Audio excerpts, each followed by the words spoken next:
seja exaltado acima de todo nome aqui neste lugar. Amém. Glória a Deus.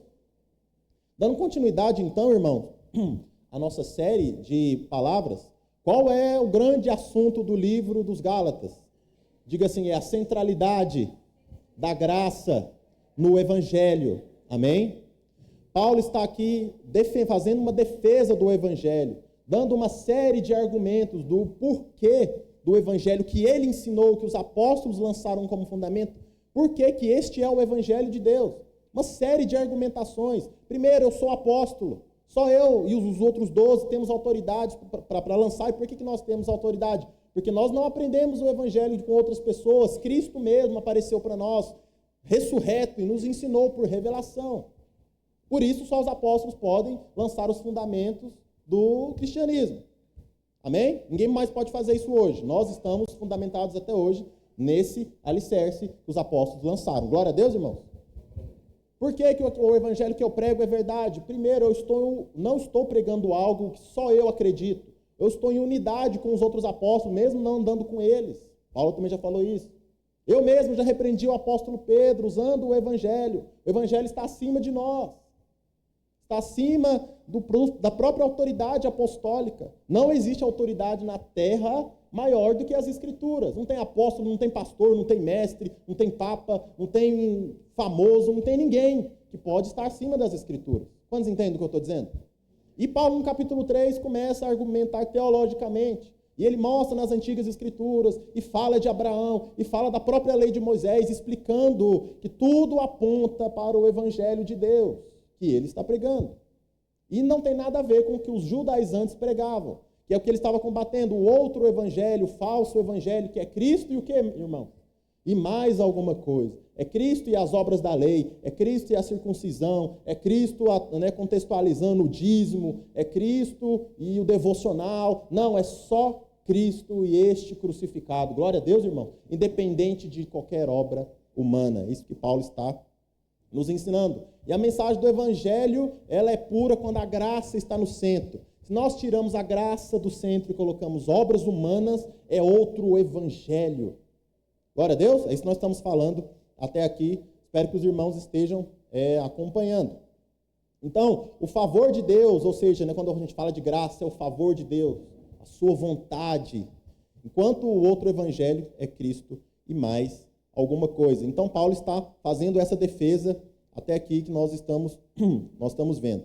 Agora, no começo do capítulo 4, Paulo encerra a parte de argumentação teológica e ele começa agora a nos trazer alguns exemplos práticos, para que a gente entenda que o erro dos Gálatas, o que nós estamos falando aqui, a exaustão quase, não é meramente um equívoco teológico, doutrinário. Não é meramente uma heresia o que eles estavam praticando. Legalismo não é uma pessoa que está equivocada, precisa melhorar a sua interpretação. Não é um equívoco intelectual apenas.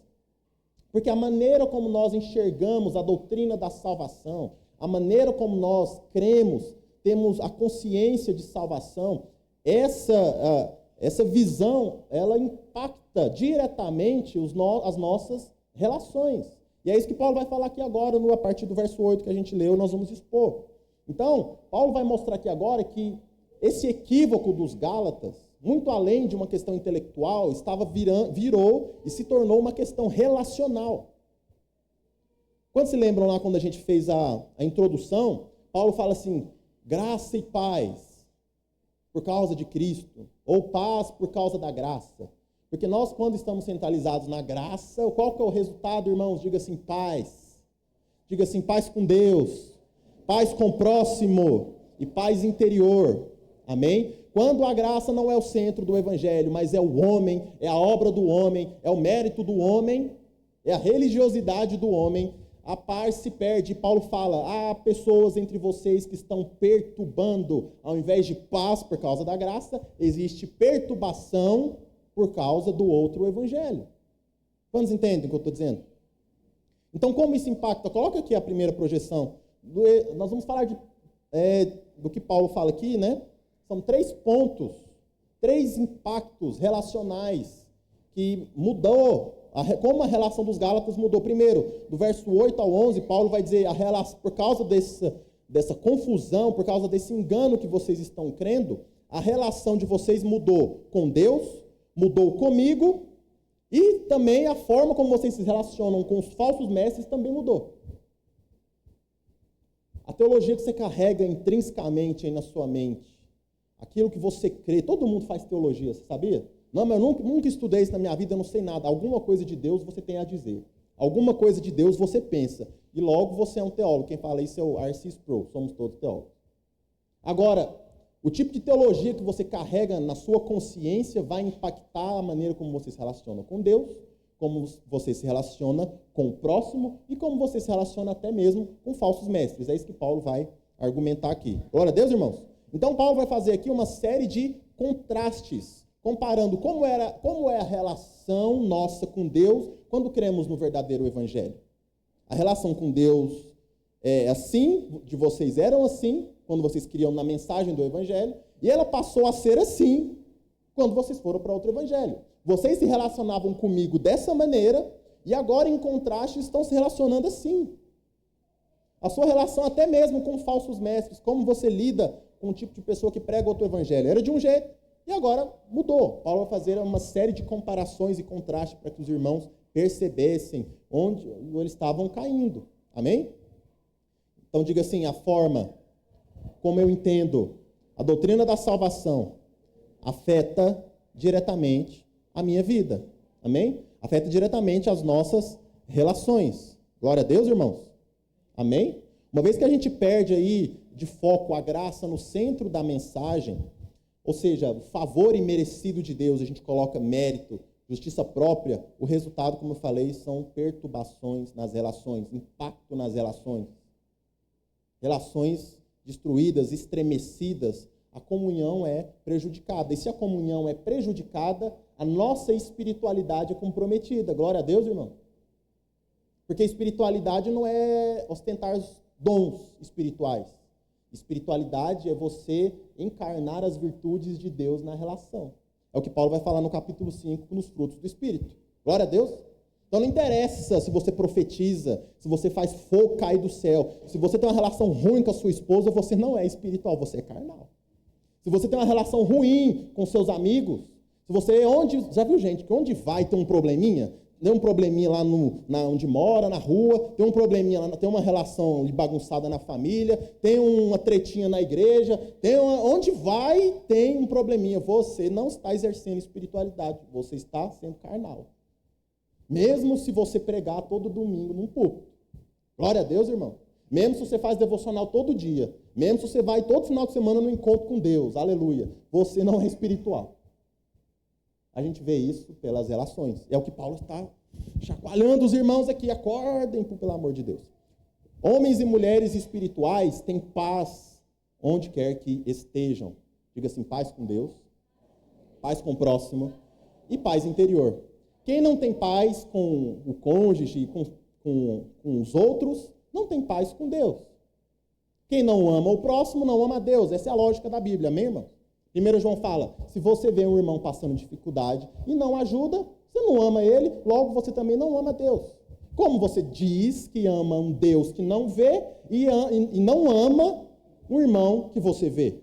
Você está mentindo. É a Bíblia que diz, glória a Deus? Não sou eu, não é minha opinião, é a Bíblia que fala.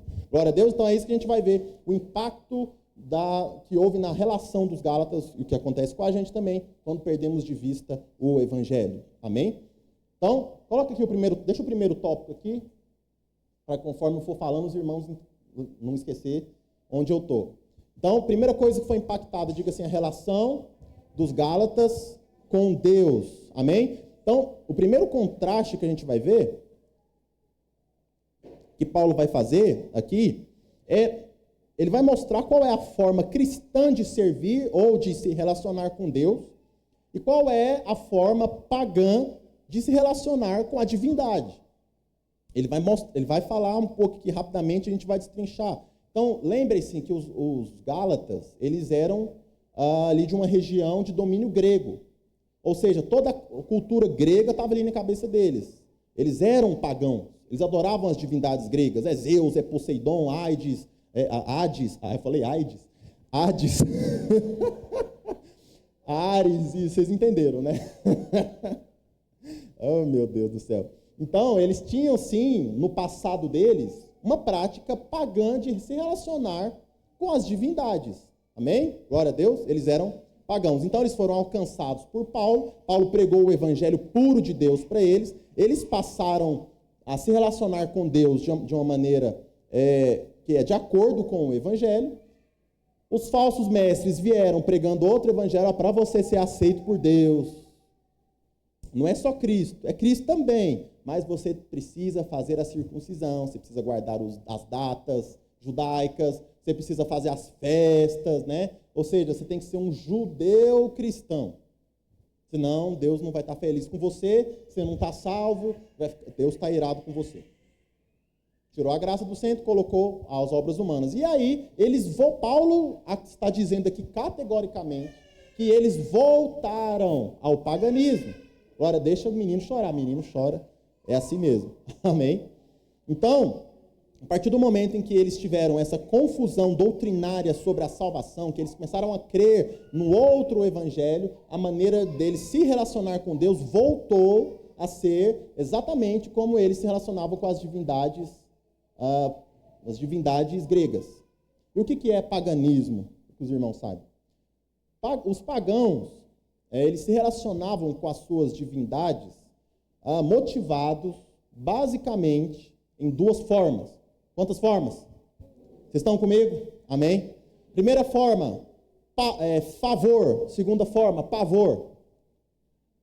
Qual é a motivação da relação dos pagãos com as suas divindades? Ou eu quero favor, ou eu estou com pavor e quero que Deus fique feliz comigo de novo.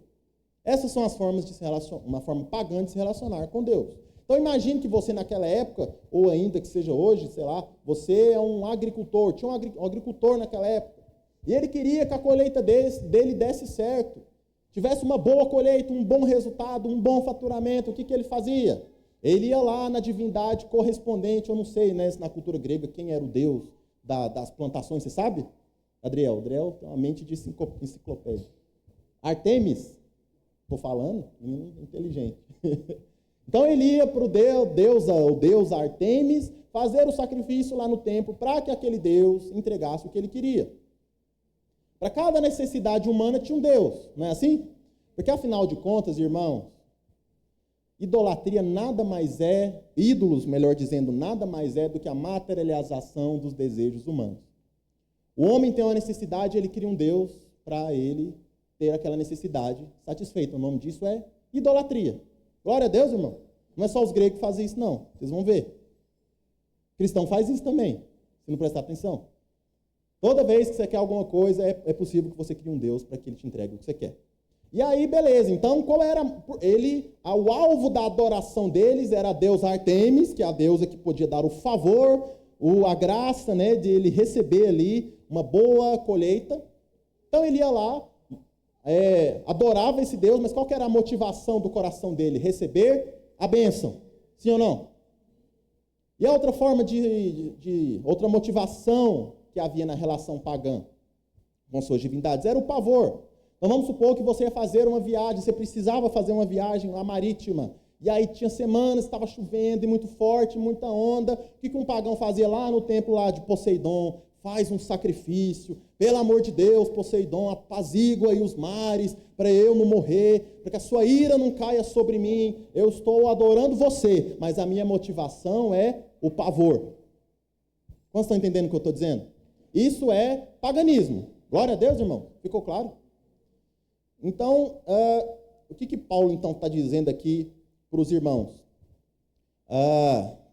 Que os ídolos que eles tinham antes, vários deuses, agora que eles são crentes, vamos dizer assim, né? Embora eles estejam adorando um só Deus, um Deus único, um monoteísmo, eles estão reduzindo Deus a um ídolo. Eles estão tratando Deus como ídolo. Porque a gente pensa que idolatria é o seguinte, não, antes eu tinha um tanto de símbolo lá em casa, de santo, de Exu, de imagem, de guia. Não, mas agora eu não sou mais idólatra, eu adoro um só Deus. Mas se você se relaciona com ele assim, Paulo está dizendo para os Gálatas, e logo também nós podemos sim aplicar para nós, nós estamos adorando um único Deus, só que motivados por uma forma pagã de se relacionar. Quantos entendem o que eu estou dizendo? Então, é como se assim, os ídolos precisam ser acariciados, agradados, para que no fim nós tenhamos as nossas vontades satisfeitas. Ou para que a gente não pereça pelas mãos de um Deus que está irado. O nome disso é paganismo. Amém, irmãos? Os ídolos são aqueles que podem satisfazer os meus interesses, são aqueles que, ou são aqueles que estão entre mim e aquilo que eu quero. Isso é paganismo. Então, como eu disse, o alvo da adoração é o ídolo, mas a motivação da adoração são os interesses do homem. Isso é paganismo. Diga assim, ídolos são a manifestação das nossas necessidades e interesses. Glória a Deus. Portanto, os Gálatas creram na mensagem que eles deviam, né? Eles estavam, na verdade, saindo da mensagem do Evangelho, voltando a crer que eles precisavam merecer a sua salvação pelas práticas das obras da lei, e fazendo tais obras motivados em ou querer ter favor, ou pelo pavor que eles tinham de Deus. Eles estavam fazendo assim. E Paulo, é interessante, assim, se fosse eu, na minha ignorância, eu ia falar, ô irmão, presta atenção, não faz isso, porque você está interpretando errado a lei de Moisés, vamos entender aqui o que a lei de Moisés queria dizer. Eu iria para esse lado, mas não é para esse lado que Paulo vai.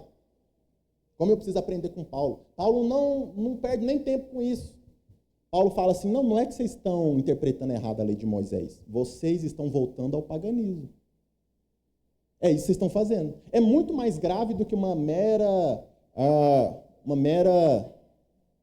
interpretação ruim. Quantos estão entendendo o que eu estou falando? Então, Paulo não está falando que o legalismo é só um religioso equivocado. Perdão, ele não está dizendo que é isso mesmo, que o legalista é um religioso equivocado. Ele está dizendo que o legalista é alguém que está voltando ao paganismo. Ou seja, existe a possibilidade de nós estarmos idolatrando a Deus. Deus não é um ídolo. Amém, irmão? Deus não quer idolatria. Deus quer relação. Deus não quer idolatria, Deus quer relacionamento. Deus não quer idolatria, Deus quer paternidade. Como estão entendendo o que eu estou falando? Então, toda vez que a gente tem essa confusão na nossa mente a respeito de Deus, nós também, apesar de não ter nenhuma imagem aqui, apesar de ninguém ter um símbolo no pescoço, apesar de ninguém ter um terço, ou sei lá, o que outro símbolo religioso que seja, se nós estamos nos relacionando com Deus pelo que podemos ter dele, ou pelo medo que temos dele, isso não é cristianismo, isso é paganismo com uma roupa gospel. Quantos entendem o que eu estou dizendo? Então, Paulo vai para esse lado. Paulo enxerga o que eu certamente não enxergaria. Um erro muito mais profundo e muito mais grave, aquilo que os irmãos estão fazendo, o que nós podemos estar fazendo também.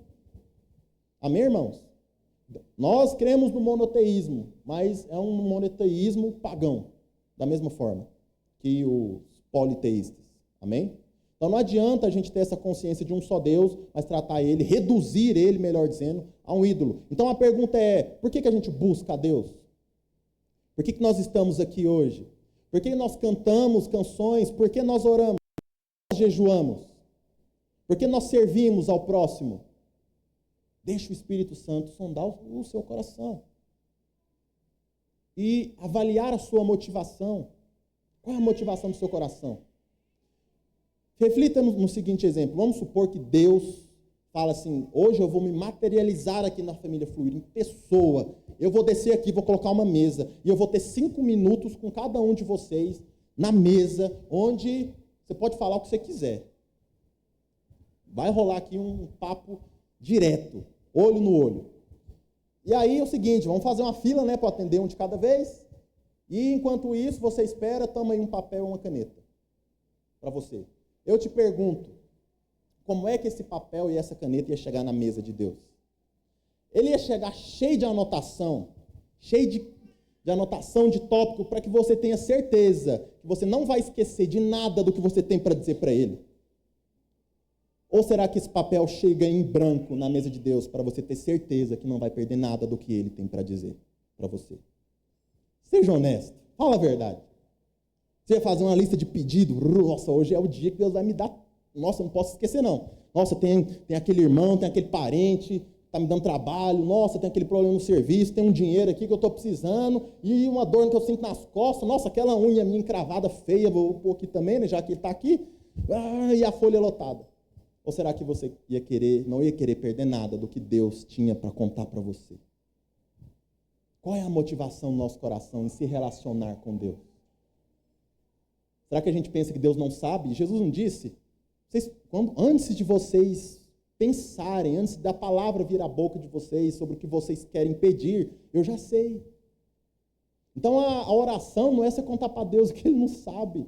A oração devia ser nós ouvirmos dEle, porque Ele sabe de coisas que nós nem sonhamos. Quantos estão entendendo o que eu estou dizendo? Então reflitem no seu coração. Muitos de nós não somos idólatras porque temos vários deuses, mas é porque tratamos Deus como um ídolo. Porque nós não nos reunimos muitas vezes, para recordar e agradecer a graça que nós recebemos. Mas a gente muitas vezes se reúne para querer agradar a Deus, para ter a bênção que eu mereço. Ou para ter aquilo que ainda não tenho. Já reparou que muito culto cristão é o culto da cobiça? Já reparou? Tipo assim, o que você não tem? Vem pai para a igreja que Deus te dá. Já viu? O que é fé? Fé é aquilo que eu quero ter e ainda não tenho. Que eu ainda não vejo. Nossa, eu queria ter aquela coisa e eu ainda não tenho, mas a fé é a certeza das coisas que não se veem. Não, irmão, isso que você está querendo, não é que você não viu, você viu, só que você viu na mão do outro, não na sua. Aí você cobiçou. Isso não é fé. Glória a Deus. Quantos entendem o que eu estou dizendo? Gente, na internet, meu Deus do céu. O evangelho coaching, eu vou te falar um negócio, é o evangelho da cobiça. Você quer um helicóptero? Deus vai te dar um helicóptero. Porque Deus vai te abençoar, né? Porque você é filho. Evangelho da cobiça. E se Deus virar para você aqui hoje e falar, eu não vou te dar mais nada, porque eu já te dei tudo em Cristo, você ainda vai me servir? Não te dá mais nada, porque eu já te dei tudo. Eu lembro um dia que eu era criança, e eu fui na igreja, e aí, pensa, uma criança na igreja, né? Pelo menos acho que eu não escutava quase nada, né? A mente ia para todos os lugares fantásticos do Bob, menos para ali. Mas, aí eu lembro que um dia o pastor falou assim, Deus não tem que te dar nada, que Deus já te deu tudo em Cristo. Já te deu tudo. Eu olhei aquilo ali e falei, por que eu estou aqui então, hein? Eu pensei assim, o que eu estou fazendo aqui? Deus não vai me dar nada. Eu estou vindo aqui, ficando com a bunda doendo aqui 2 horas, e Deus não vai me dar nada, esse pastor está falando. Eu era criança. Que para mim, só fazia sentido Deus e eu estar adorando a Deus se fosse para eu ganhar algo. Criança, pelo menos, é honesta. Mas é verdade. Qual é a nossa motivação da relação? A relação cristã com Deus não é motivada nos interesses. Não é. A relação nossa com o divino, baseado no interesse, é uma relação pagã, não é uma relação cristã. Quantos estão entendendo o que eu estou falando? Amém? Não tem nada pior que um crente idólatra, porque ele é um crente que não consegue enxergar a graça, o favor imerecido. Ele está sempre buscando aquilo que ele pensa que ele merece. Então ele é cheio de direitos, cheio de reivindicações e sem nenhuma responsabilidade com a comunidade. Então as pessoas costumam sair das comunidades porque elas fazem uma conta, eu não estou tendo aqui o que eu mereço. Eu não tenho o pastor que presta, eu não tenho um ambiente que eu gostaria, eu não me identifico com essas músicas. Então a sua forma de se relacionar é pagã também. Porque o cristão se reúne para a glória de Deus, para fazer a vontade, conhecer e fazer a vontade de Deus e para se responsabilizar com o seu próximo. Amém? A Bíblia diz em Tiago 1,27, a religião de Deus é amar a Deus, fugir das consciências do mundo e amar o próximo. Se não há isso, não é outra religião que a gente criou. Vocês estão entendendo o que eu estou falando? Diga assim, o Evangelho é a boa nova de Deus, a respeito do que Cristo fez. E não a respeito do que eu tenho que fazer para Cristo. Amém? Vocês estão entendendo? Mas para muita gente o evangelho é a notícia o seguinte: ô irmão, você adorava esse pedestal aqui, você chamava esse pedestal de Deus, como você é bobo. Esse pedestal não é Deus, nem esse, nem esse. Esse aqui que é Deus. Você descobriu o verdadeiro Deus? Então tudo que você pedia para o poste, agora pede para Ele, que aí ele que tem poder para te dar. Muita gente pensa que o evangelho é isso. Ah, então esse aqui que é o Deus que tem o poder, entendi. Então agora eu vou fazer as coisas para Ele, que aí Ele vai me abençoar. Isso é paganismo. Glória a Deus, irmão. Isso não é cristianismo. Vocês estão entendendo o que eu estou falando? É isso que Paulo está atacando aqui os irmãos, para que eles tenham consciência do que eles estão fazendo. Então é aquela história assim: ah, então esse é o Deus que tem poder, então é Ele que pode dar a esposa que eu preciso, porque não está fácil, né? Não está fácil achar a pessoa certa. Ah, então esse é o Deus do ouro e da prata. Nossa, então agora eu já sei para quem que eu vou orar, porque, né, eu preciso ofertar o troco da pinga, do pão, para Deus me dar 100 vezes mais. É Ele que pode? Então eu vou adorar Ele, então. Isso não é fé, irmão. Isso é idolatria. Vocês estão entendendo o que eu estou falando? Por que nós estamos aqui, então? Qual é a notícia do Evangelho? Qual é a forma cristã de se relacionar com Deus? Primeiro, estamos aqui porque Ele é digno. Porque Ele é digno. Nós estamos aqui não para falar para Ele qual é a nossa vontade, mas estamos aqui para conhecer a vontade dEle. Não estamos aqui para que a gente fale o que a gente quer que Ele faça, estamos aqui para dizer o que o Senhor quer que eu faça. Porque se o Senhor é Deus, o Senhor é soberano. E se o Senhor é soberano, o Senhor manda em mim. O Senhor é dono de tudo que eu tenho, de tudo que eu sou. O que me resta fazer, senão entregar tudo que eu tenho e fazer a sua vontade? Glória a Deus, irmão. Por isso que a gente está aqui. Porque fé não é, sabe, a fé não é para eu ter o que eu não tenho. A fé é para que eu seja convicto do que Ele me deu em Cristo Jesus, a fim de que eu esteja totalmente disposto a entregar tudo que eu tenho em favor do próximo. Esse é o Espírito de Cristo. Amém, irmãos? Conhecer a vontade dEle, fazer a vontade dEle. Os discípulos chegam para Jesus lá no poço da mulher samaritana, depois que Ele conversou com ela, eles trazem comida, falam: ô Jesus, nós trouxemos a comida. Jesus fala assim: a minha comida e a minha bebida é fazer a vontade daquele que me enviou. E os discípulos pensam assim: será que ele comeu um pãozinho aí que tinha na bolsa? Não! O que me satisfaz não é a minha barriga cheia, não é o meu interesse e minha necessidade suprida, mas é fazer a vontade daquele que me enviou. Esse é o Espírito de Cristo. E eu te pergunto, qual é a vontade de Deus para nós? Nós sabemos qual é a vontade de Deus? Por isso nós estamos aqui para saber mais um pouquinho.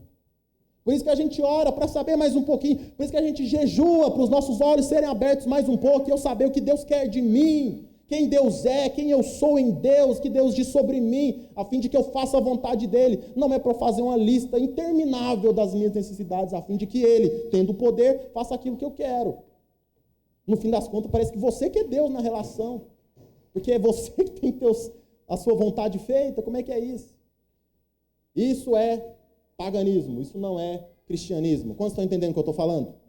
E o mais triste de tudo é que isso é extremamente comum.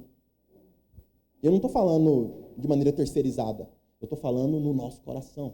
O nosso coração facilmente pode se inclinar para a idolatria quando a gente perde de vista ou deixa de lembrar, de recordar o verdadeiro Evangelho. Por isso que Jesus disse: façam memória de mim todas as vezes que vocês se reunirem, porque se você esquece um pouco, você vai se inclinar para a idolatria, ainda que você seja crente. Ainda que você tacou fogo nas suas imagens, queimou elas tudo, amarrou, prendeu, jogou no mar, você ainda pode ser idólatra. Vocês estão entendendo o que eu estou falando? Coloca a primeira citação aqui para mim, por favor. Então, a pergunta que eu quero fazer para os irmãos, refletirem no seu coração, que é a pergunta que eu me fiz também. Eu sou um cristão ou eu sou um pagão na minha relação com Deus? Sou cristão ou sou pagão? Isso que a gente tem que meditar e deixar o Espírito sondar nosso coração. Primeira citação: enquanto a libertinagem é uma forma cristianizada de eu ser ímpio, o legalismo é uma forma religiosa de sermos pagãos. Ambos divergem em tudo da verdadeira religião. Amém, irmãos? Glória a Deus. Quem é o libertino? É aquele que quer viver de maneira ímpia, mas parecer que é cristão. E o que é o legalista? É aquele que quer viver de maneira pagã, e parecer que é cristão. Vocês estão entendendo? É isso. Então, o libertino é um ímpio cristianizado, e o legalista é um pagão religioso. Por isso que Paulo aqui, ele fala aqui no verso 11, né?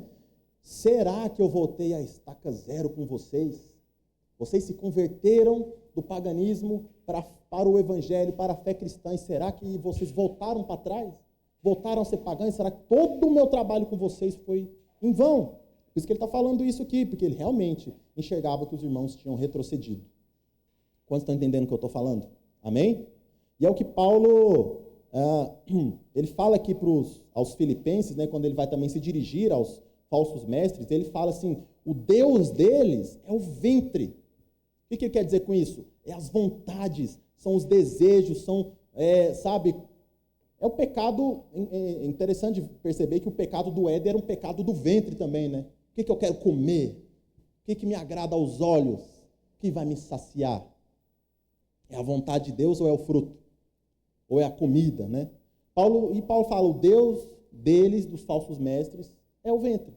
São as suas próprias vontades que eles materializam uma forma de ídolo. E às vezes a gente faz Cristo ser esse ídolo. É o que os Gálatas estavam fazendo aqui. Amém, irmãos?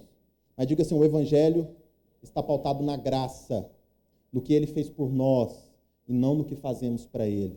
Glória a Deus. Segundo ponto, então, que nós vamos falar é a relação que mudou, né, que Paulo vai fazer o contraste. É a relação dos Gálatas com o próprio Paulo.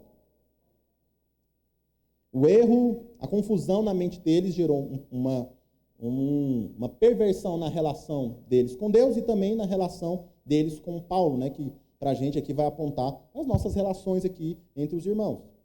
Então, considere isso, onde o evangelho é comprometido, diga assim, onde a verdade do evangelho é comprometida, não é apenas a minha relação com Deus que muda, mas também a minha relação com os irmãos. Se o evangelho é comprometido, nós perdemos a paz com Deus e também perdemos a paz com o próximo. Quem não tem paz com o próximo também não tem paz com Deus, como eu já falei para os irmãos. Quem não ama o próximo também não ama a Deus. Então, se a nossa relação com Deus ela é legalista, isso é paganismo, mais uma forma de culto pagão. E é interessante que os cultos pagãos, como eu falei para vocês, tinham, né, a motivação do favor ou do pavor. Só que uma das formas de se cultuar, na verdade, a maioria das formas dos cultos pagãos, eles eram centrados em cultos de imoralidade sexual ou cultos de sacrifício de pessoas mesmo. Muitos cultos pagãos eram das duas formas ou eram um dos dois. Em outras palavras, cultos pagãos também eram a perversão das relações. Quem é o outro? É ao outro que eu vou cometer aqui uma imoralidade a fim de que Deus goste de mim. Ou seja, eu perverto as minhas relações para que, e penso que de alguma forma isso glorifica a minha divindade. Assim eram os cultos pagãos. Uma relação errada com a divindade gerava uma perversão nas relações entre as pessoas. Vocês estão entendendo o que eu estou falando? Os irmãos estão me acompanhando? Amém? Então, o outro não é a minha responsabilidade. O outro não é o alvo do amor que o Senhor depositou na minha vida. O outro é o direito que eu tenho, é a chance que eu tenho de que Deus goste de mim, por alguma razão. Perversão das relações são relações interesseiras. Amém, irmãos? Então, o outro é a forma de eu ter o que eu quero de Deus. Onde o evangelho não é o centro de uma comunidade, não há um encontro dos irmãos. Não há uma comunhão, como eu disse, não há verdadeira espiritualidade. Apenas uma reunião dos interesses individuais de cada um. Cada um aqui está pensando no que quer de Deus. Por isso que cada vez mais os cultos é muito escuro, né? Porque a gente não precisa ver o outro. Porque o que interessa aqui é o que eu quero de Deus. Não o outro, está no outro, que esse problema dele. Afinal de contas, eu tenho que me salvar. Irmão, o que sobra para fazer para o próximo se você ainda tem que manter a sua salvação? Se você ainda não é salvo, aí realmente não dá para pensar muito no outro, não. Você ainda está no inferno lascado. Você ainda precisa ser obediente, certinho, ralar, fazer as coisas para você não ir para o inferno no final das contas. Não sobra tempo para pensar no outro mesmo, não. Não sobra. Por isso que na verdadeira vida do Evangelho não há espiritualidade em muitas das nossas reuniões. Vocês estão entendendo o que eu estou falando? Por que você serve ao Senhor? Por que você está na escala, né? Por que você quer ministério? Por que essas coisas estão no seu coração? Será que a gente faz por amor? Ou será que a gente faz para que no fim Deus se agrade de mim e dê o que eu quero? E me abençoe e tal. E como eu falei, né, não dá para pensar em muita coisa com relação ao próximo se eu ainda estou precisando manter minha salvação. Por isso que essa doutrina da salvação equivocada é tão destrutiva para as relações e para a vida da igreja, para o nosso próprio testemunho lá fora. Nós não estamos refletindo o caráter de Cristo e queremos dessa forma. Então, aí muitas vezes a nossa reunião, como eu disse, é um encontro dos interesses. E o outro vai servir no máximo para que eu faça algo por ele, e aí Deus goste e Deus me dê algo. Ou então vai virar um parâmetro de avaliação, né? Tipo assim, eu olho para o outro e falo assim, rapaz, eu posso até estar ruim, mas aquele ali parece que está mais safado que eu. Aquele ali faz coisa mais errada. Não, aí você olha para o outro e fala, não, rapaz, como eu sou uma pessoa usada por Deus, aquele irmão só fica no banco, não quer fazer nada. Aí você fica se achando, né? Então, subir na escadinha com Deus. Quem é mais usado? Quem tem mais honra? Quem obedece mais? Quem caiu e foi exposto, né? O outro vira um parâmetro de comparação. A relação serve só para isso. Interesse pessoal. Quem teve aquela oportunidade, nossa, o pastor só dá oportunidade para ele e não enxerga que ele é safado e eu sou esforçado. Já viu o irmão mais velho, né? Da parábola do filho pródigo? É desse jeito. Nossa, eu faço tudo certo, sirvo, e meu pai dá um novilho para aquele sem vergonha que gastou o dinheiro com as prostitutas. E eu sou que crente, não tenho nada. É interessante que ele fala assim, o Senhor não me dá um nada para eu festejar com meus amigos. É interessante que ele quer a bênção do pai para festejar com os amigos. Ele não quer a festa do pai. Ele está achando ruim o pai dar a festa para o menino, mas ele não quer uma festa com o pai. Ele quer que o pai dê o recurso para ele ter a festa com os outros. E fala que faz a vontade do pai. Isso representa também a relação pagã de alguém que é filho com Deus. Interessante que Paulo nem ataca se a conversão deles foi legítima ou não. Eles falam, vocês são filhos de Deus, mas que estão se relacionando com ele como pagãos. É isso que ele está falando aqui. E a maior evidência disso é como ficou a nossa relação, ficou estremecida. Paulo vai dizer aqui a partir do verso 12, que a primeira vez que ele esteve com os irmãos foi por causa de uma enfermidade que ele teve provavelmente nos olhos. E Paulo diz que essa enfermidade que ele teve gerou problema para os irmãos. Tiveram que cuidar, tiveram que ir atrás. Paulo ficou impossibilitado ali, na mão dos irmãos. Só que Paulo fala que ele usou essa oportunidade para pregar o evangelho. Que é o que eu já quero falar aqui para os irmãos. Desse contraste que ele faz aqui. Mas vale dizer também que no verso 12, Paulo está falando tudo isso para os irmãos, que eu acho muito duro, mas é verdade. Mas Paulo ama tanto os irmãos que ele não os poupa de falar aquilo que precisa ser dito. Isso é o espírito de um apóstolo de verdade, sabe? E Paulo repreende os irmãos e ele fala, olha, vocês não fizeram nada contra mim. Eu não estou falando isso aqui por algum ressentimento, alguma mágoa, ou alguma crise pessoal, porque vocês estão honrando outros pastores, outros mestres, e esqueceram de mim, que ralei por vocês. Não é nada disso, eu estou falando isso tudo para vocês, porque eu estou vendo vocês se afastarem da verdade do evangelho. Não é porque eu vou ganhar nada, não é porque eu quero alguma compensação por alguma coisa, que vocês não fizeram nada, vocês só me fizeram coisa boa para mim. Mas eu estou falando isso porque vocês estão se desviando da verdade do evangelho, é só por isso. Quantos estão entendendo o que eu estou falando? E aí Paulo vai dizer que, eu estive entre vocês. E eu já quero falar aqui, pelo menos três características de relações que são centradas no evangelho. Pode colocar aí para mim primeiro isso. Relações centradas no evangelho têm ao menos três características. A primeira aí, visam um compromisso de aliança antes de afinidades e gostos pessoais. Abra sua Bíblia aí, não precisa projetar aqui, pode deixar aí no top, mas abra aí em 1 Coríntios, capítulo 9. Os coríntios também eram uma igreja grega, eram pagãos também. Veja o que Paulo vai falar para eles. Interessante, 1 Coríntios 9, 22. Ele fala assim, fiz-me fraco para com os fracos, a fim de ganhar os fracos. Fiz-me de tudo com todos, a fim de, por todos os modos, salvar alguns. Entenda algo, irmãos. Paulo era judeu. Os judeus eram um povo exclusivista. Eles tinham na cultura deles, não se misturem com outros povos. Você lembram que Deus falou isso para eles lá na lei? Mas isso gerou neles um exclusivismo. Eles realmente não gostavam de andar com gentil. Por isso que Paulo pregar aos gentios gerou tanta perseguição para ele por parte dos judeus. Porque era um absurdo. Era um povo distinto de Deus naquela época. E de fato, era um povo diferenciado mesmo naquela época. Povo ultranacionalista. Fechado ali entre si naquele gueto cultural deles. Aquela forma deles de viverem. Paulo veio desse povo. Só que Paulo está falando aqui, eu abri mão da minha cultura. Para mim, a minha cultura, os meus gostos, as minhas preferências, a minha comida favorita não interessa. O que eu quero é estar com vocês a fim de que eu possa salvar o máximo de pessoas.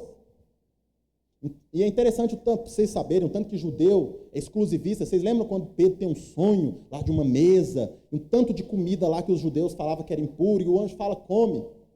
Gente, pelo amor de Deus, não é o pastor dele que está falando assim, come. Era um anjo.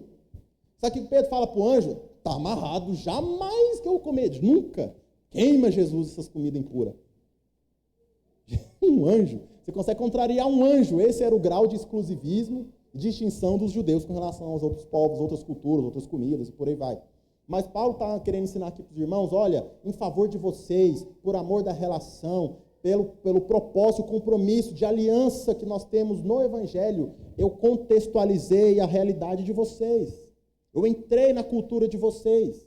Obviamente, não abrindo mão dos princípios do Evangelho, abrindo mão só de gosto, afinidades. Vocês estão entendendo o que eu estou falando, irmãos? É isso que ele está querendo dizer aqui para os irmãos. Uma vez eu vi um teólogo falando, eu esqueci quem falou, mas ele falou assim, você tem muito mais em comum com um esquimó que mora no iglu, lá no Polo Norte, se ele for cristão, do que com seu vizinho, se ele não for. Mesmo que você torça para o mesmo time, mora na mesma rua, gosta de comer piqui, gosta de chupar manga em dezembro, e você tem mais coisa em comum com um esquimó. E se uma relação de vocês é pautada no Evangelho, você não tem apego à sua cultura, aos seus gostos, suas preferências, à roupa, não é nada disso. Aí, até mesmo, talvez, uma ideologia política, né? Porque a gente separou também em grupos. Não, esse povo aqui, desse pensamento político aqui, é o Satanás, é o inferno, e eu que esse povo aqui não quero saber de nada. Isso não é relação pautada no Evangelho, é pautada no seu gosto. Os irmãos estão entendendo? Não estou falando para você crer igual todo mundo, pensar igual todo mundo, não. Eu estou falando para que isso não seja impedimento nas Amém? Relações pautadas no Evangelho são pautadas no compromisso de aliança e fidelidade. Paulo fala assim, eu sou devedor dos irmãos. Vocês não têm que me dar nada, mas eu sou devedor dos irmãos. Por quê? Porque eu carrego a verdade do Evangelho e eu preciso compartilhá-la. Não interessa o que você pensa, o que você veste, onde você frequenta. Eu sou devedor dos irmãos. Tanto a gregos, Paulo fala, tanto a gregos quanto aos judeus, tanto a gentios quanto aos judeus, quanto o povo da minha cultura, o povo que eu tenho afinidade, quanto o povo que não tem nada a ver comigo, com os meus gostos, com os meus pensamentos. Os irmãos estão entendendo? Isso é uma relação pautada no Evangelho. Agora, se queremos em outro Evangelho, o Evangelho do merecimento, nós vamos sempre estar nos fechando nos guetos de cultura. Você já reparou que muita igreja gosta de fazer isso? Essa aqui é a igreja do tal, e nós só usa as roupas da marca da igreja, e nós usamos os bonezinhos da igreja, e nós fala de um jeito, nós tem esse jargão, todo mundo aqui fala yes, viu, na hora que eu falar um trem legal. Já viu? O povo fica tudo igualzinho, virou um gueto cultural, senta lá e fala, meu Deus do céu, onde que é o curso? Eu aprender a ser igual vocês. Eu fico pensando, se entrar um cara aqui que nunca pisou na igreja, será que ele vai entender o que eu estou falando? O meu crentez? Será que eu estou falando crentez? Chabaruia, misericórdia, está amarrado, pega fogo, queima, isola. Será que ele vai entender essas coisas? O cara que nunca pisou na igreja. Mas assim, Paulo fala assim, eu me fiz do que precisou para estar com os irmãos. Não tem classe social e por aí vai.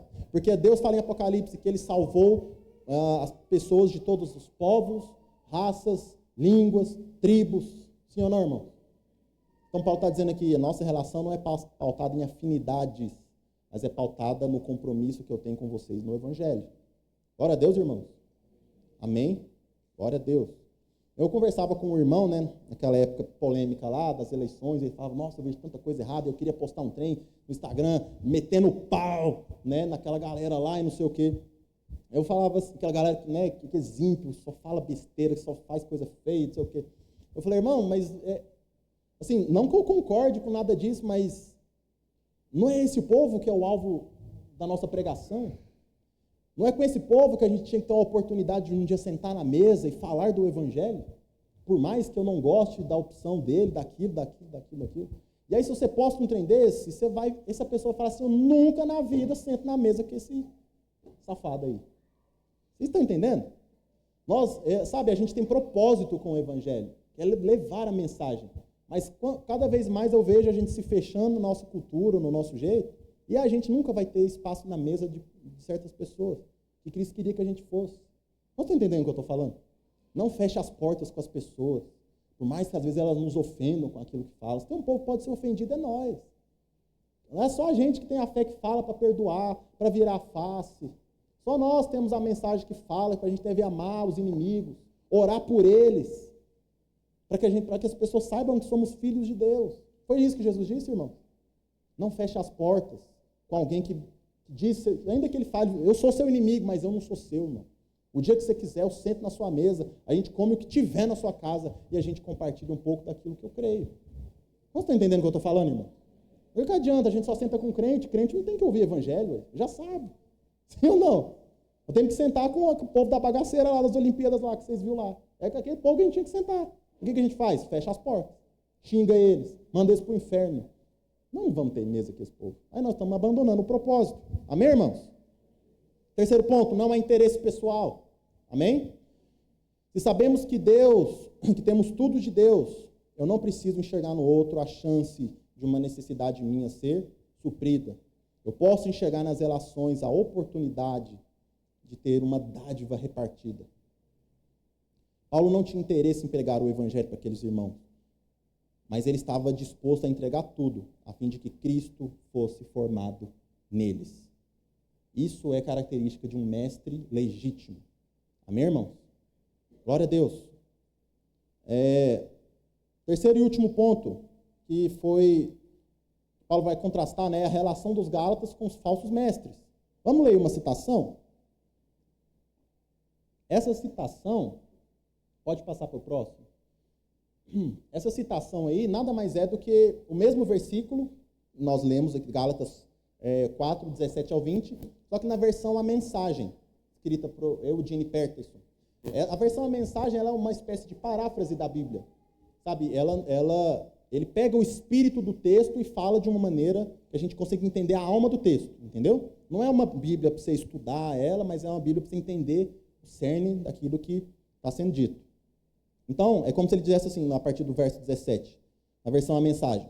Os pregadores de heresias tentam agradá-los de todo jeito. É pura bajulação. Eles querem acabar com a liberdade que a graça de Deus dá a vocês. O objetivo deles é fazê-los dependentes da aprovação e da orientação que pretendem dar. Querem apenas se sentir importantes. Muito bom que vocês sempre façam o bem, mesmo quando eu não estou por perto. Por que mudar de atitude para comigo quando eu estou longe? Querem saber como eu me sinto agora, até que a vida de Cristo seja uma realidade na vida de vocês? Como mãe em dores de parto. Ah, como eu queria estar com vocês. Eu nem falaria nesse tom tão severo, abrindo o coração. Amém, irmão?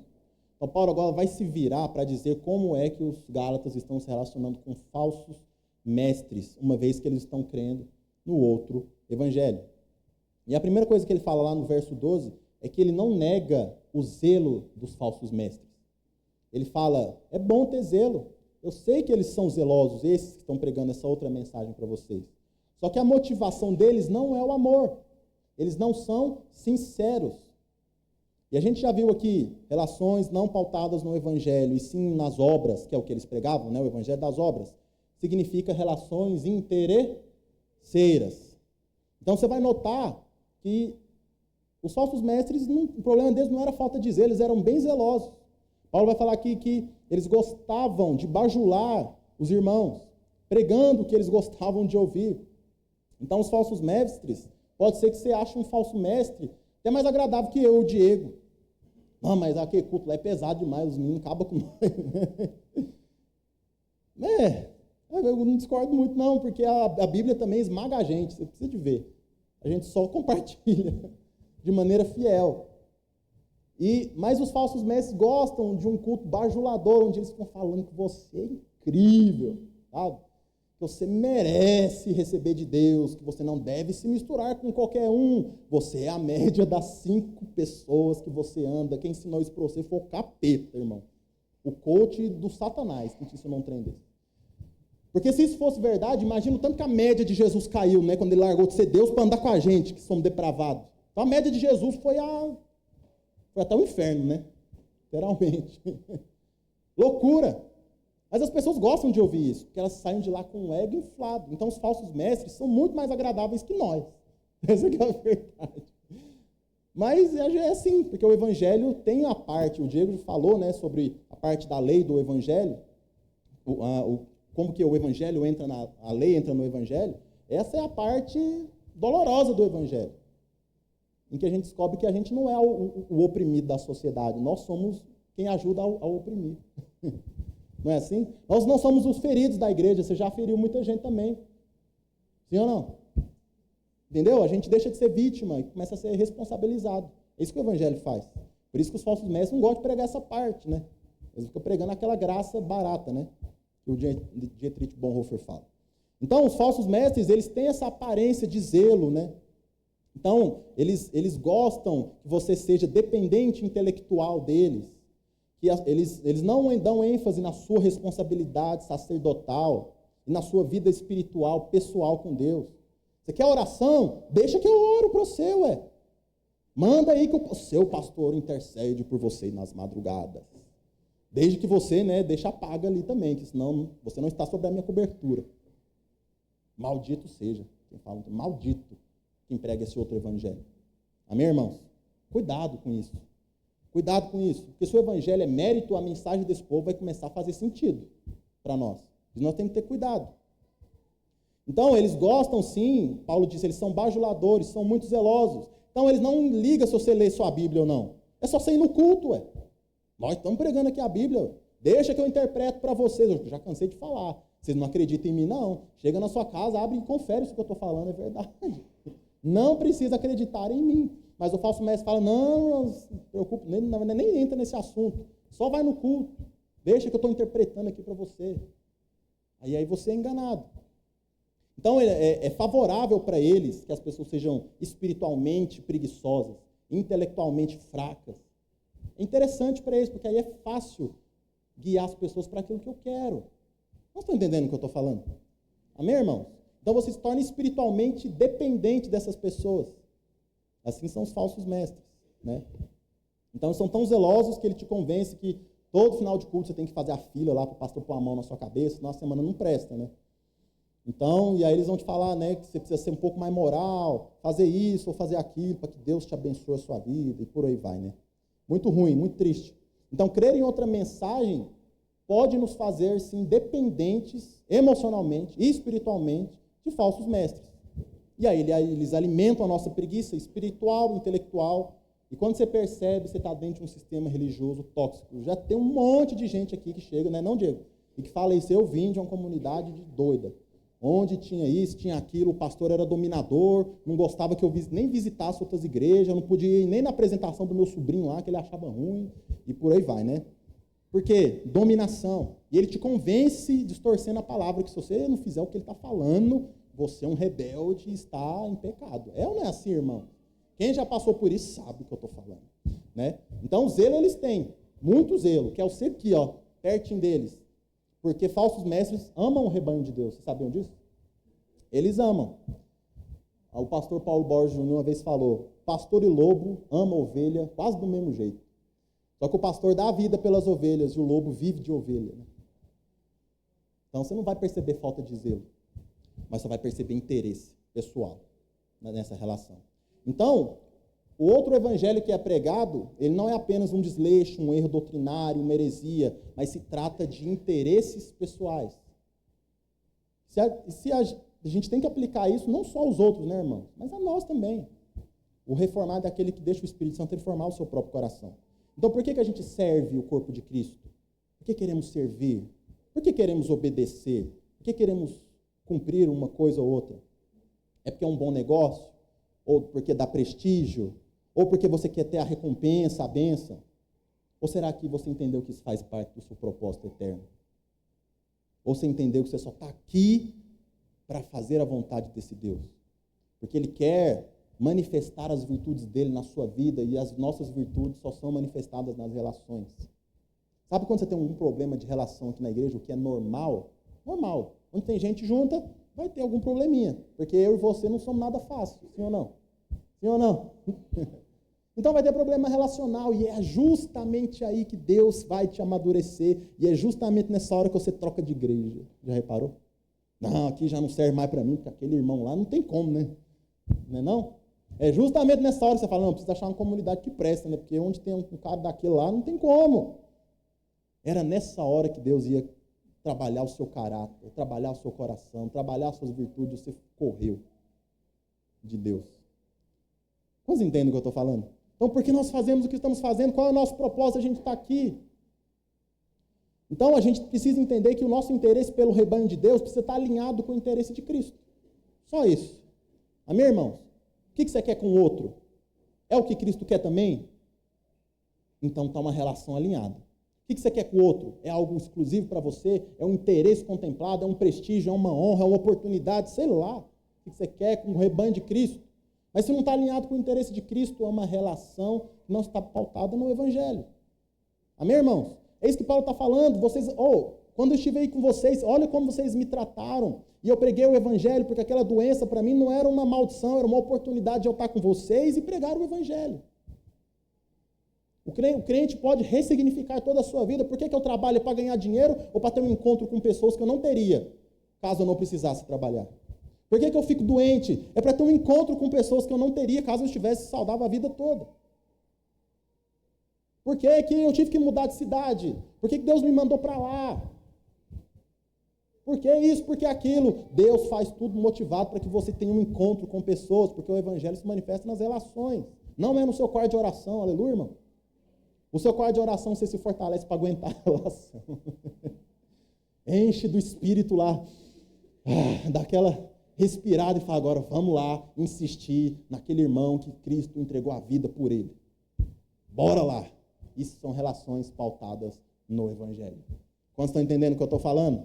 Amém? Então, Paulo vai trazer aqui, inclusive, a figura de linguagem da dor de parto. Quem aí já teve uma mulher com dor de parto? A Amanda não aguentou nem 15 minutos desse trem. Falou, não, me corta logo. Passa o serrote em mim logo, que eu não suporto isso. Né? E é engraçado, né? A Sara estava contando, né, pra gente lá a experiência dela com a Helena, né? E aí eu fico perguntando assim, irmão, se o Diego chegasse, né, eu falo assim, meu amor, se você prefere ganhar 10 milhões de dólares agora, ou você quer que essa criatura saia de dentro de você?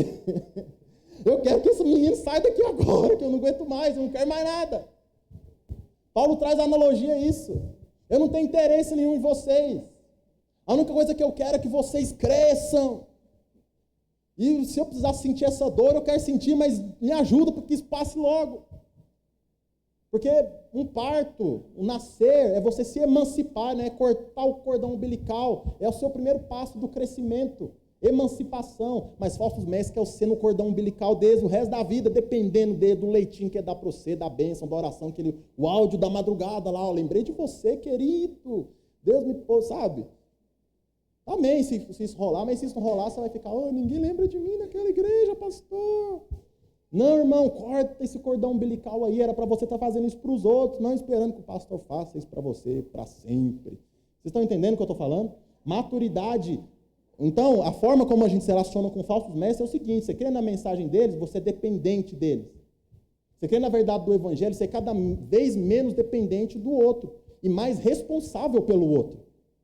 Vocês estão entendendo o que eu estou falando? Isso é um sinal de maturidade. Diga assim, maturidade é emancipação. Crescimento é emancipação. O que é infantilidade? Dependência do outro. Dependência emocional, espiritual e tudo aí vai, por aí vai. Então, os falsos mestres, é conveniente para eles que vocês sejam infantil a vida toda. É conveniente para os falsos mestres que você olhe para aquele shampoo lá, nossa, é do diabo, o pastor tem que vir aqui orar aqui que eu peguei num shampoo do diabo. Aquela vassoura, eu sei lá quem ungiu ela, quem consagrou ela, eu não vou comprar ela. Ô, irmã, minha irmã, vocês acham que eu estou brincando, mas vocês sabem que é verdade. Tem uns crentes doidos. Ah, aquela planta tem o nome de um trem indígena. Ah, então aquele trem ali não vai estar na minha casa não, porque é o Satanás vai estar. Meu irmão do céu. E o falso mestre quer ser burro assim, a vida toda. Porque aí ele vai ter que ir lá ungir suas coisas, né? Você vai ter que chamar ele. Não é assim, irmão? Eu estou falando alguma bobagem? Não, né? Vocês sabem que não. Mas Paulo fala assim, eu estou disposto, eu não estou ganhando nada com vocês. Pelo contrário, eu estou disposto de sentir dores de parto para ver vocês maduros, para que Cristo seja formado em vocês. Paulo fala em Efésios 4, nosso ministério os 5 ministérios existem até que vocês sejam maduros, varões perfeitos na estatura de Cristo. Verdadeiros mestres querem vocês maduros, dependentes, uma relação direta e saudável com Deus e responsáveis por outros irmãos. E não dependentes do pastor lembrar do seu nome toda semana, irmão, ajuda. Diego postou um trem esses dias, né? Pastor, o irmão passou por mim, não me cumprimentou. Aí chegou, ô pastor, eu não sei o quê, o irmão não fez aquilo que você falou. Ah, irmão, ajuda a ser um pouco mais fácil essa dor de parto. Sai logo do bucho do Diego. Vocês estão entendendo o que eu estou falando? Ô, irmão, se a gente quisesse manipular vocês, falar, ô, irmão, deixa eu te falar aqui o que você tem que fazer agora, me escuta. Né? Não, porque falso mestre ama crente burro, né? Isso é verdade. Dependente, mas nós queremos que vocês sejam maduros, que vocês pensem, que vocês discernam, inclusive, o que a gente fala. Amém? Glória a Deus. Porque para muita gente basta a pessoa estar com a Bíblia aqui, e aí ela vai acreditar em tudinho que a pessoa falar. Misericórdia. Deixa o Senhor ministrar o seu coração. Amém, irmãos? Glória a Deus. Então, o contraste que Paulo está fazendo aqui para encerrar entre falsos mestres, né, e pastores que pregam por interesse pessoal e dos que pregam pela entrega voluntária, se dá diretamente por um fator, que é o interesse que eles possuem. Um tem interesse pessoal e o outro tem interesse de que as pessoas sejam maduras. Amém, irmãos? Coloque aí o próximo slide, por favor, e a gente já vai encerrar. Então, 3 aspectos distintos da relação. Isso mesmo. Primeiro, diga assim, com Deus. A motivação devocional deve ser pautada na graça e não no mérito. Amém? Quando é com os irmãos, o fundamento das relações com os irmãos é a verdade do Evangelho. E terceiro, o desenvolvimento do ministério cristão livre de interesses pessoais. Amém? É isso que distingue a nossa relação de uma relação cristã ou com uma relação de um pagão qualquer. Próxima citação. Ele fala assim, os Gálatas serviam a Deus mediante a sua graça e passaram a servi-lo por mera meritocracia, troca de favores. Eles amavam Paulo quando estavam fundamentados na verdade, mas uma vez que se afastaram dela, passaram a ver Paulo como um inimigo, pois este já não era mais interessante para eles. Eles passavam a dar ouvidos para homens que pregavam o que eles queriam ouvir, ainda que a motivação deles fosse o benefício pessoal. Tudo se resumia a uma relação de troca. Sabe por que tem irmão que você fala assim, irmão, você não enxerga que onde você está, estão pregando outro evangelho, você está sendo manipulado. Às vezes ele enxerga, mas sabe por que ele não sabe? Porque ele também tem os seus interesses supridos ali. Ele sabe. Eu já cansamos de ver irmão aqui, não, eu sei que lá não presta.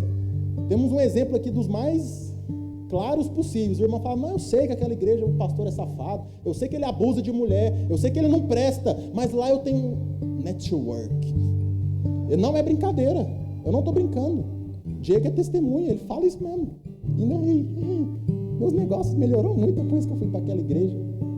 Então não é só o pastor que é anátema na relação, muitas vezes a gente é também. Vocês estão entendendo o que eu estou falando?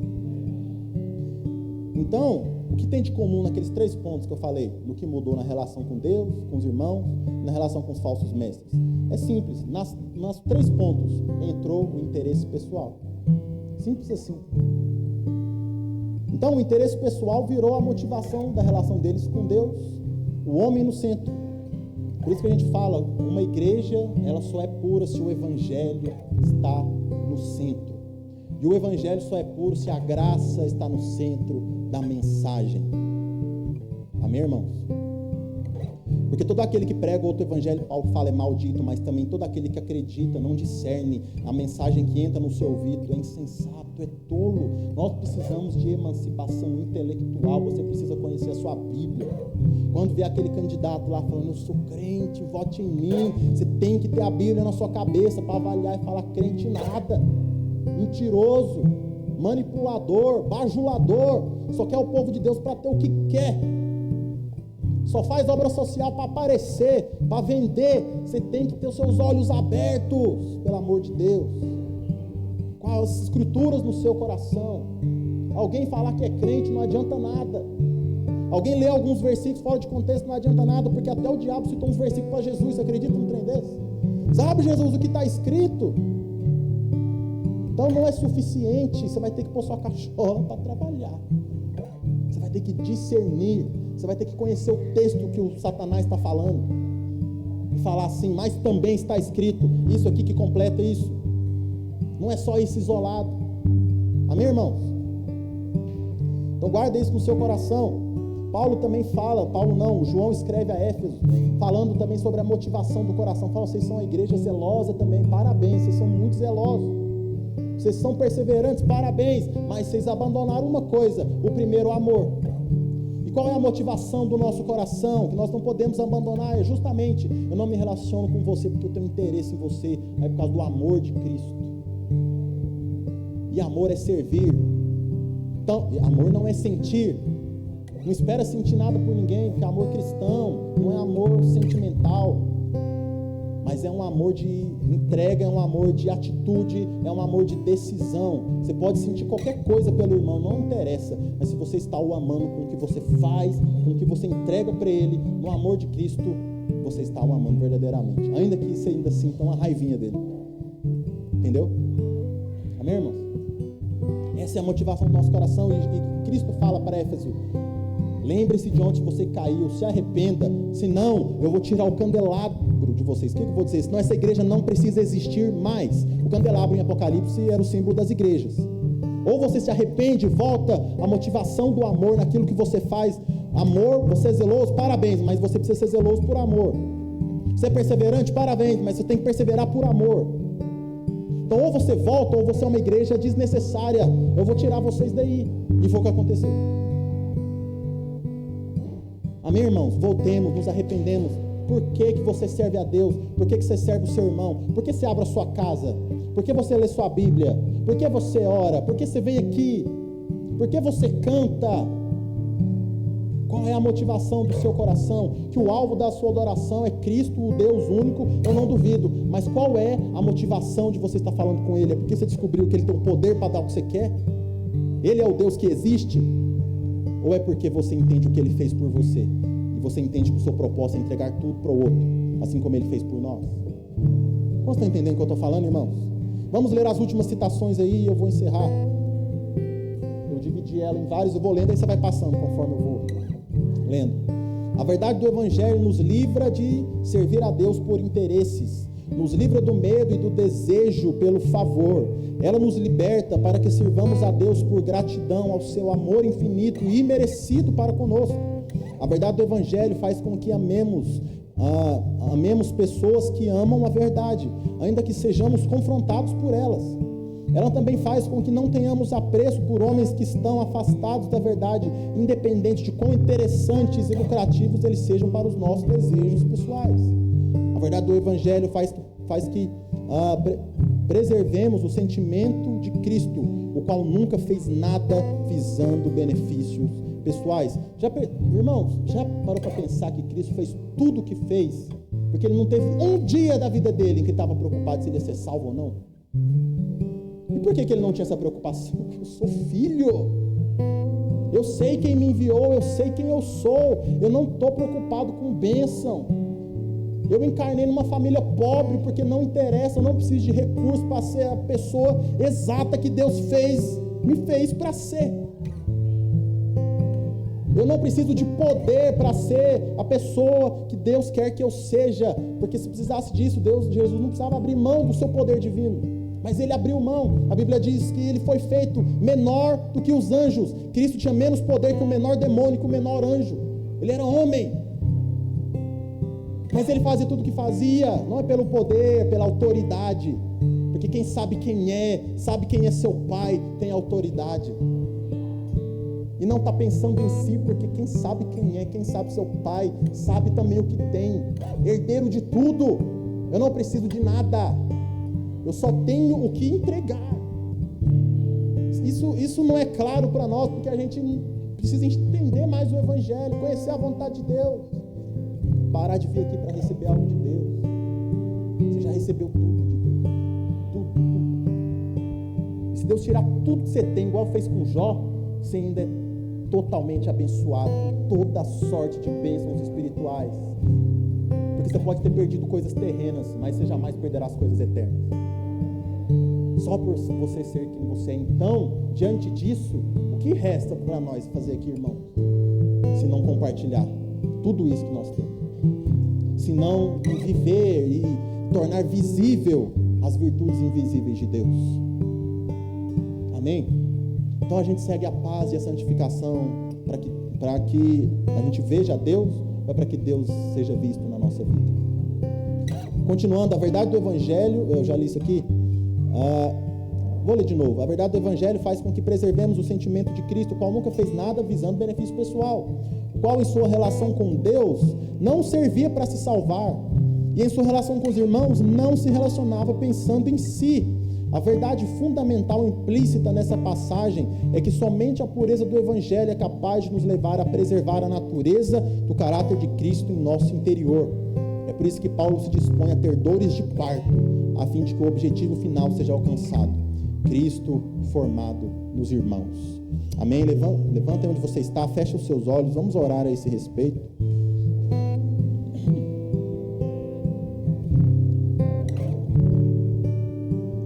Melhor dizendo, eu queria que você orasse aí onde você está. O que Deus falou com você? O que Deus te constrangeu a se arrepender? O que Deus, pela misericórdia, talvez tenha mudado a sua mente, te dado aí uma metanoia? Converse com Ele a respeito. Sabe tudo que você precisa? Deus sabe. Deus já sabe. Agora, você não sabe o que Deus quer para você. Você não sabe a vontade de Deus ainda. Então pede para Ele te revelar. Então pede para Ele te dar olhos abertos. Mas eu tenho um problema urgente amanhã. Deixa eu te falar uma coisa. Os passarinhos também têm um problema urgente amanhã: comer. Eles não estão preocupados com isso, porque Deus vai dar. Os ipês não estão preocupados se vão secar ou florir amanhã, porque Deus sabe, Deus vai dar o que elas precisam. Será que você não vale mais que isso? Apesar de você ter tão pouca fé, de nós termos tão pouca fé. Busque em primeiro lugar o reino de Deus e a sua justiça. Todas as coisas que você precisa, pode ter certeza, Deus vai te acrescentar. Eu não disse tudo que você quer, eu disse tudo que você precisa. Aleluia. Mas o mais importante é o reino de Deus, a vontade de Deus sendo feita. Senhor, nos dê olhos abertos, Senhor. Espírito Santo, nos constranja a mudança de pensamento, ao arrependimento, Senhor. Senhor, traga à memória relações que precisam ser restauradas, a fim de que eu viva como um filho de Deus. Porque do que depende de nós, do que é da nossa parte, temos paz com todos. Do que depende de nós, Senhor, há perdão liberado para todo tipo de ofensa, porque não houve nenhuma ofensa minha que o Senhor disse: isso eu não perdoo. O Senhor me perdoou completamente, apesar da tamanha ofensa que eu tenho contra o Senhor, apesar de tamanha dívida que eu jamais poderia pagar, mesmo em uma eternidade de tormento no inferno, não seria suficiente para pagar minha dívida com o Senhor. O Senhor me perdoou. Não há nada que possam fazer contra nós que nós não possamos perdoar, a fim de que haja reconciliação, relações saudáveis que mostram que nós estamos fundamentados na graça do Senhor. O Senhor nos faça entender que não existe perdão sem reconciliação. Ainda que as relações possam mudar na prática, mas há sempre reconciliação onde há o perdão de Cristo, porque o Senhor não nos perdoou e nos mandou para um purgatório longe dele. O Senhor nos perdoou e nos colocou na mesa, ao lado dele. Que o Senhor nos ajude, Senhor, a enxergar. Que o Senhor nos ajude a voltar para essa centralidade do Evangelho, pois só que, Deus, o Senhor pode nos fazer cumprir a tua vontade. Ô Espírito Santo, sonda os nossos corações, abra os nossos olhos, nos gera arrependimento, Senhor, nos envia, nos contextualize, nos ajude a encarnar em realidades distintas, para que haja relações ali numa aliança e num compromisso que eu tenho de pregar o Evangelho a toda raça, a toda língua, a todo mundo que pensa diferente de mim, que seja, o Evangelho nos faz mais comum do que qualquer outra coisa. Que o Senhor nos ajude, Pai. Que o Senhor nos ajude, Pai, a ser sempre uma comunidade de fé saudável, que preza pela maturação uns dos outros. Livra todo aquele que está aprisionado, Senhor, em ambientes religiosos de dominação intelectual. Emancipa o teu povo, Senhor. Emancipa-nos, Senhor. Que essas dores de parto passem logo, que possamos ser logo paridos à maturidade, Pai, em nome de Jesus, a fim de que o Senhor seja formado em nós. Oh Senhor Jesus, nós não estamos sofrendo, Pai, porque o mundo é mau. É o mundo que está sofrendo porque ainda somos uma igreja imatura, porque a criação está gemendo, esperando que os filhos de Deus se manifestem na imagem do Cristo, o varão perfeito. Ah, Senhor, nos ajude a estar andando sempre centrados na verdade do Evangelho e a te servir inteiramente motivado no amor de Cristo. Em nome de Jesus.